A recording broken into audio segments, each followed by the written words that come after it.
অসম নাট্য সন্মিলন উদ্যোগত হাজৰিকাপাৰা শাখা উদ্যোগত গ্ৰীষ্মকালীন নাট কৰ্মশালাৰ অনুষ্ঠিত হৈ আছে চিপাঝাৰ হাজৰিকাপাৰা নেওস্মৃতি বালিকা বিদ্যালয় মোৰ সহযোগীয়ে ইয়াৰ পৰিৱেশ দেখুৱাইছে। আজি প্ৰায় 18 তাৰিখৰ পৰা এই 5 দিনীয়াকৈ যি গ্ৰীষ্মকালীন নাট কৰ্মশালা অনুষ্ঠিত হৈছে ছাত্ৰ ছাত্ৰীসকলৰ মাজত, এয়া আজি নাটৰ ক্ষেত্ৰত এক আলোড়ন সৃষ্টি কৰিবৰ কাৰণে বা ছাত্ৰ ছাত্ৰীৰ মানসিক শাৰীৰিক বিকাশৰ বাবে এনেধৰণৰ নাট কৰ্মশালা আয়োজন কৰা হয় আৰু উদ্যোক্তাসকলৰ সৈতে কথা পাতিবৰ কাৰণে আগবাঢ়িছোঁ। হয় হয় নাট কৰ্মশালা অনুষ্ঠিত কৰিছে কি ক'ব?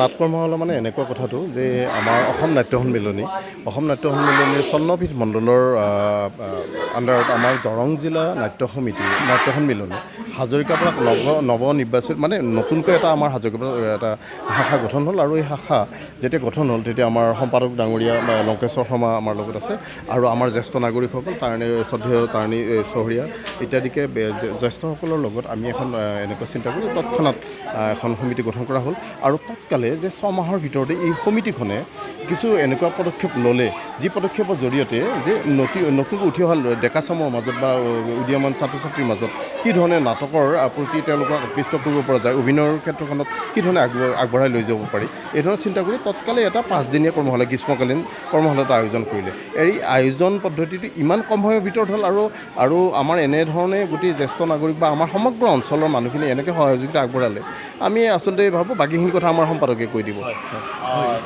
ঠিকেই আছে, মই গোটেই অসম নাট্য পৰিষদ আমাৰ দৰং সন্মিলনীৰ প্ৰথমতে মই কৃতজ্ঞতা জনাইছোঁ। তেখেতৰ অনুপ্ৰেৰণাত আমি কৰ্মশালাটো অনুষ্ঠিত কৰিছিলোঁ। মই ভাবিছোঁ আমাৰ গ্ৰাম্যাঞ্চলত এই কৰ্মশালাৰ জৰিয়তে অদূৰ ভৱিষ্যত আমি এটি নাটক বা নাট্যশালাৰ বা নাট্যশিল্পী হিচাপে কিছু কৰ্মীক আমি অনুপ্ৰেৰণা যোগাবলৈ সুযোগ পাম। মই শ্ৰদ্ধাৰ আমাৰ উপদেষ্টা ধন্যবাদ জ্ঞাপন কৰিছোঁ। আন এজন জ্যেষ্ঠ কৰ্মী আছে, তেখেতৰ সৈতে কথা পাতিব।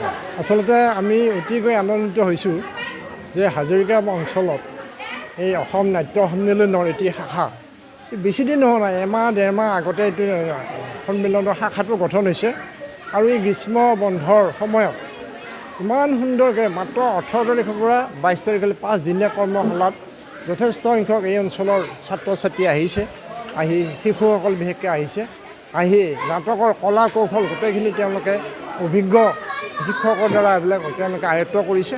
আমি তাক দেখি অভিভূত হৈছোঁ আৰু আমিও তেওঁলোকৰ ৰাতিপুৱা শাৰীৰিক আধ্যাত্মিক মানসিক উৎকৰ্ষ সাধন কৰিবৰ কাৰণে আমি ৰাতিপুৱা যোগৰ পৰীক্ষণ আমি নিজে দিওঁ। ধন্যবাদ জ্ঞাপন কৰিছোঁ। আন এজন ব্যক্তি আছে, তেখেতৰ সৈতে আমি চমুকৈ জানিব বিচাৰিম।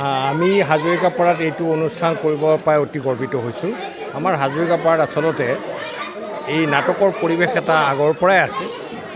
সেই স্বাধীনতাৰ সময়ৰ পৰা আমাৰ ইয়াতে সেইটো পৰিৱেশ আছে আৰু অৰ্গেনাইজ হোৱা নাছিলে। এতিয়া আমাৰ অসম নাট্য সন্মিলনে আমাক ইয়াতে এটা শাখা দিলে আৰু সেইটো শাখাৰ জৰিয়তে আমি কম দিনৰ ভিতৰত যিখিনি আয়োজন কৰিব পাৰিছোঁ, ৰাইজৰ যিটো সহানুভূতি পাইছোঁ, পাৰ্টিচিপেণ্টৰ যিটো সহযোগিতা পাইছোঁ, মই ভাবোঁ অদূৰ ভৱিষ্যতে আমি এটা শক্তিশালী নাট্য গোষ্ঠী ইয়াতে আমি গঠন কৰিম। হয়, ধন্যবাদ জ্ঞাপন কৰিছোঁ। এইদৰে আচলতে চিপাঝাৰ হাজৰিকাপাৰাত গ্ৰীষ্মকালীন যি ছাত্ৰ ছাত্ৰীসকলক গ্ৰীষ্মকালীন সময়ত নাটৰ ক্ষেত্ৰত যাতে এক আলোড়ন সৃষ্টি কৰিব পাৰে, নাট কৰ্মী বা নাট অভিনেতা সৃষ্টি কৰিব পাৰে, তাৰ কাৰণে এই কৰ্মশালা